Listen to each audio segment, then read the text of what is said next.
Today on VLGA Connect, I'm very pleased to have with us the Victorian Auditor-General Andrew Greaves. Andrew, welcome to the program.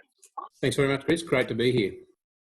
Great to have you with us. We're interested in hearing about a few things that are on your agenda at the moment. Firstly, COVID-19. I guess, like everyone else, you've had to adjust the way you're conducting your work in this current environment. What's the real impact been for you? Well, you're right. We're all impacted by COVID-19 to a greater or lesser extent. And I've been asked this question a number of times when I've been speaking to heads of agencies and even to the Parliament, my Public Accounts and Estimates Committee. And I guess the first impact that I'm sure we've all felt stems from our concern about the health and well-being of our own staff and, of course, the employees of the agencies that we audit. So we, as a strategic management group here at VLGA, even before, in fact, the declaration of the state of emergency, had already made a few changes. We were kind of anticipating it was coming. So, for example, we were requiring our staff who'd come back from overseas to stay at home. And in fact, on the weekend, just before the declaration of the state of emergency, we had a bit of a crisis meeting, and we determined that we would tell all our staff not to come to work on the Monday. And as it turned out, that was the day that the state of emergency was declared. So, and of course, we took that, as I said, because predominantly we're concerned about the health and well-being of our staff. And the other conversation we had on the Sunday, as I asked the crisis management team that is activated in our business continuity plan, we've really said, look, we can stay home, so why wouldn't we? You know, there was no, the way my office is organised, the way my staff are provisioned with their computer equipment, the technology we use to deliver our audits, in fact, allows us to, and we quite often already do, audit to some extent remotely. So we simply extended that to the entire organisation. So that's been the first impact. Everyone's working from home. I'm actually in the office this afternoon, which is a rare thing for me. I think I've been in about 3 times in the last 6 weeks, but I just wanted to make sure for this video that we didn't have any connection problems. But other than that, no, we're all working from home. So that's been the first impact. Yes, in terms of the impact on your work plan, have you had to adjust your program of work as a result of COVID-19?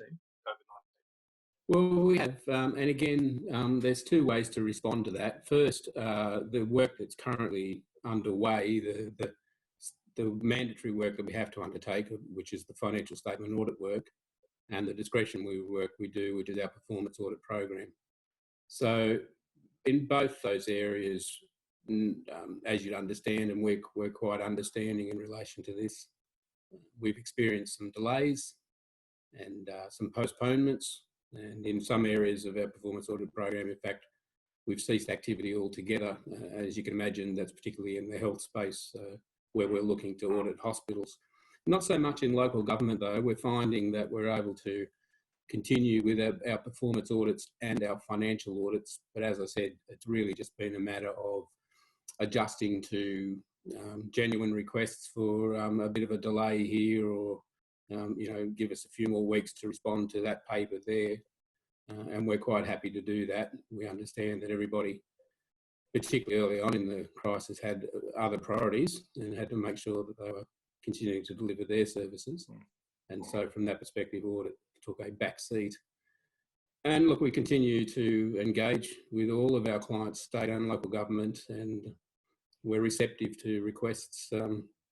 If we can delay or defer or come in a bit later in terms of our audit visits, then we're happy to do that. The other side of that, of course, is, and here's one of the opportunities we'd like to cement, and out the other side of this crisis, is that we're also negotiating and getting better remote access to financial systems and financial information. And I think that's the prospect for the future is that our audits can be much more efficient and less intrusive on agencies, and particularly local government, if we could kind of, as I said, cement that as a gain that we can take past this crisis. So we're about trying to get some remote access. We're again a bit cautious about visiting other people's workspaces, and we certainly don't want to impose ourselves on anybody else's premises, particularly not until those agencies themselves have decided that it's safe for their own staff to go back, and even if they decided that it's safe for their staff to go back, they might still want to have restrictions on non-staff. So we'll accommodate that as well. And then we have to think about, well, how do we get our audit evidence, and what other mechanisms can we use to cite things that we might have physically cited in the past. So there's a few practical things to work through, but none of them are insurmountable as far as we can see. Andrew, in terms of any issues that might be coming to light as part of this crisis or beyond, is there anything that's exercising your mind that you might be wanting to take a closer look at, or have organisations be paying particular attention to? Yeah, look, there are things, Chris. There's a whole range of issues, but the ones, I guess, that come uppermost in my mind right now, and I'm seeing this at the state government, obviously, and I no doubt this is being played out in local government. The first thing that kind of occurs to me is we are really testing our business continuity arrangements at the moment. And I am minded at the end of this to sit down with state and local government and understand how well our business continuity plans were given effect, and what we can learn and what we can do to improve them. So, you know, in my own organisation, we haven't been affected that much. We stood up our business continuity plan rapidly, and we've been really working on making sure we can deliver services no matter which resource we lose, and of course in this case we've all lost pretty much access to our premises as a key resource.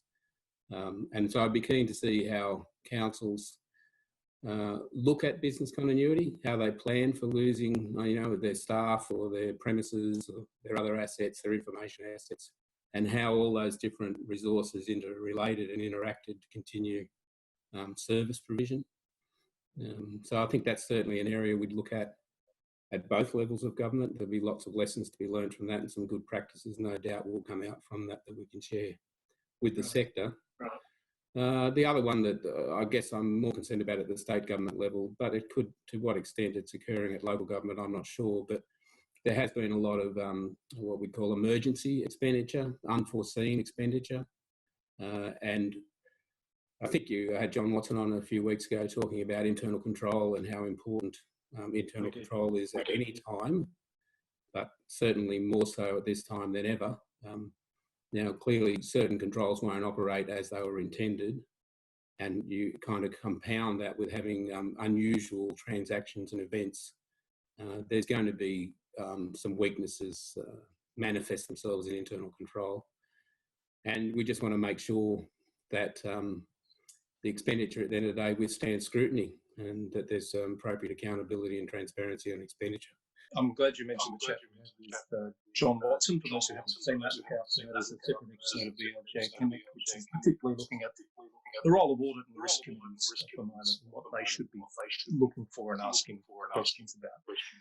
Andrew, can I move on to the sexual harassment audit? I know you've done some work within government departments, and your focus is shifting to local government. Can you tell us a bit about that program and its focus? Yeah, thanks very much. Look, the sexual harassment audit in local government is part of our performance audit program, and I'm sure most of the viewers will understand my performance audit mandate, where we, through our own motion, determine topics that we want to look at that examine economy, efficiency and effectiveness of government service delivery, but also have as an allied objective looking at things like waste and probity and propriety.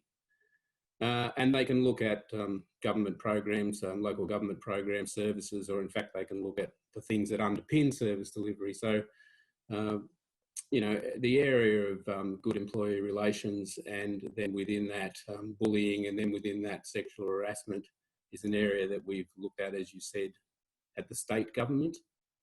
And after we tabled that audit report earlier this year, when we were doing our planning for the next 3 years in terms of our topics for local government, we thought in our research we couldn't really find a huge amount that had been done in this area. We know that the MAV had done a survey a year or so ago related to sexual harassment, and our early kind of investigation into this, or early look into this, we saw a pretty complex landscape in local government, particularly as it relates to councillors and how that issue is looked at through the lens of things like codes of conduct and misconduct, and also through the Local Government Act and the need for employee codes of conduct. So having done that kind of early work, we thought, well, this is something that's worth looking at.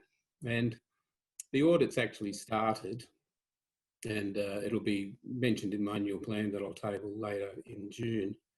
But we've done some pretty detailed planning. And there's kind of a couple of limbs to the audit in terms of the way we're gathering evidence. What we found was really valuable for us in the state government audit was to get out there and hear stories from those people who are on the coalface, if you like. And we got that information one of two ways. We did a general survey. At the state government level, we did a survey of all state government employees in government departments. And so we want to replicate that survey in local government. But we want to extend it beyond the employees of councils, and we've opened it up also to councillors. That survey will be rolled out, I think, from the first week of June, over about a week. Sometime in the first week of June, we'll initiate the survey, and people will have a month to respond to it. It's a fairly short survey. We've learnt some lessons from our previous one at state government as to what questions we need to ask and how to frame them. But we're really looking to get as much participation as possible in that survey, and not just from people that may have experienced sexual harassment, but of course more broadly from the councillor workforce and from councillors to simply understand the prevalence or the rate at which sexual harassment occurs in local government.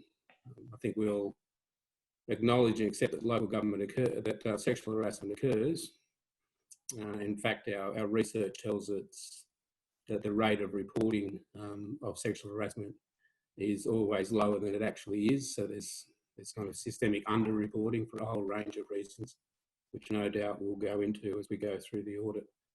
But I'd be encouraging everybody to be involved in that in local government. I think we've got, I think almost all the councils, bar maybe a handful, have agreed to participate in the survey. And when I say agreed to participate, they've provided us with the email addresses of all their staff. And where their staff don't have emails, we'll be asking the councils to send a link to those staff so that they can participate. And of course, because councillors' emails addresses are publicly available, we'll be surveying the councillors in all 79 councils. Resourcing-wise, this is a pretty big task that you're undertaking.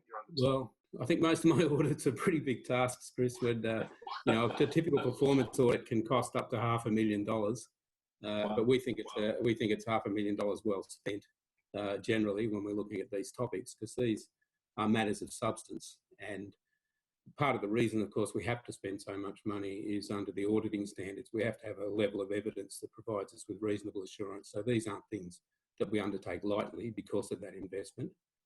And we don't undertake them lightly because the audit standards require us to get very strong evidence before we make any findings.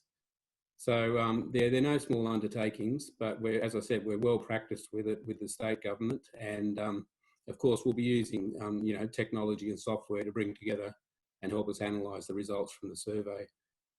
But of course, that's not the only thing we're going to do. We've also picked 5 councils, and we're going to go and do what we call a deeper dive in those 5 councils and get behind some of the survey results, and then try and understand the practices on the ground, and bring that all together then in a final audit report. So you pick those 5 councils going in, or do you wait to see what sort of responses you're getting before you pick the 5 councils? Well, sometimes it varies. On this occasion, we've picked the 5 councils already, and they know who they are because we've written to them and said we've initiated the audit there. And one approach could have been to do the survey and then pick the councils. But, the whole idea of it being a survey rather than a sample is that we're trying to get, as a survey would suggest, a census. We're trying to actually get 100% of the population. So from that perspective, it didn't really matter which councils were in the audit in terms of the deep dive versus the responses, because unlike, some people may think, audit officers variously over the time are all about gotchas, but we're not. Well, not as far as I'm concerned as the Auditor-General. We're about trying to understand what the systemic issues are, but we're also equally as interested in good practice and better practice. I think one of the benefits out of any performance audit is that in the councils we go into, the kind of good practices we identify, we can then share through our report to Parliament, but we can then share more broadly when we're out there talking to the sector. So from that perspective, what kind of drove our choice of councils is probably the old, well, there's two things, if I don't want to give away too many secrets. One is we've kind of got a master list of all the councils we've audited over the last 10 years, and we are minded that we don't want to keep going back to the same councils. Yeah, so, you know, part of us thinking is, let's, you know, if we haven't looked at you for 5 or 10 years, then you're more likely to come into a performance audit. And we do also try to get those kind of 5 different types of councils, you know, the rurals and the regionals, the metros, large and small shires, those types of things. So we try to get a mix. Again, not trying to pretend it's some kind of statistically valid sample, because you couldn't get that with 5 out of 79, but to get some kind of representation across the sector in terms of what the challenges may be for a very small council versus a large metro. So it's being able to do that compare and contrast, if you like. A question without notice about that. It occurs to me you might have people who've left the sector in recent times that might have experiences that would give validity to the work that you're doing now. Is there some scope to bring those viewpoints into the work you're doing? And if so, how would you do that? Absolutely, absolutely. Because I guess this is a part of our kind of more broader strategy is how do we actually connect with the public and, you know, as an audit office, and how do we get input from the broader public, including, as you say, that some of those people who may have worked in local government and who no longer do. So part of my challenge is how do I get out there and promote the role of the office and awareness about our audit program so that people can actually have the opportunity to contribute. We do have a mechanism on my website at audit.vic.gov.au where at any time, in fact, anybody, public, councillor, member of parliament, can make what we call a referral, can suggest an audit to us. And that's actually grown in the last year. We've actually had a pretty significant increase in the number of people writing to us, proposing audit topics. We don't always take them forward, of course, but at least it gives us a sense of what at least a small section of the public may think the issues are. But just to close out your question, on this audit in particular, and if you go onto my website and go to audits in progress, you'll see that on that page there's an opportunity to make submissions, and we'll always open an audit up, and we'll be opening that up within the next couple of weeks for submissions once we start the conduct phase of the audit. This is something we've only brought in the last year or two, and we used it quite successfully in some other audits when we looked at youth mental health, for example. So there will be an opportunity for those who wish to, and even those who may be participating in the survey, to also make a submission. And they can make the submission anonymously, or they can make the submission with their name attached. The point to make, and I should really underline this quite strongly, both in terms of anyone making a submission and anyone completing the survey, the Audit Act absolutely protects the information.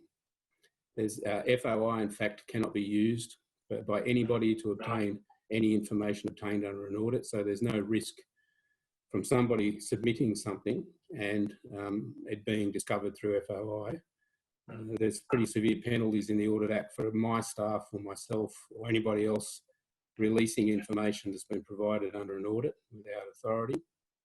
And the way that we're going to report this to Parliament and publicly, we're going to make sure we reduce the risk of re-identification. So we'll be very, very circumspect about how we report this information. We'll be reporting it at a more of an aggregate level, I'd suggest. So I hope that makes people feel really confident and safe about providing the information to us. Yes, very important to provide that confidence. When do you expect the process to be wrapped up, Andrew? I guess we're asking, how long do you think it's going to take to get to that?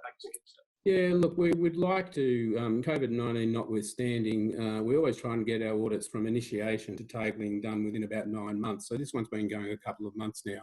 So I could forecast that this will be something tabled later this calendar year. As I said, the caveat on that is, you know, how the participating councils are impacted and whether or not we need to slow down a little bit in terms of our approaches there. But all other things being equal, we'd look for something to be tabled before Christmas. Excellent. Andrew, we're going to have to leave it there. Thank you very much for your time and for taking us through that. We'll keep an eye on that and perhaps talk a few months down the track when you've got some more information you'd like to share. That'd be great, Chris. Thanks for the opportunity. Andrew Greaves, the Victorian Auditor-General, with us on this edition of the VLGA Connect.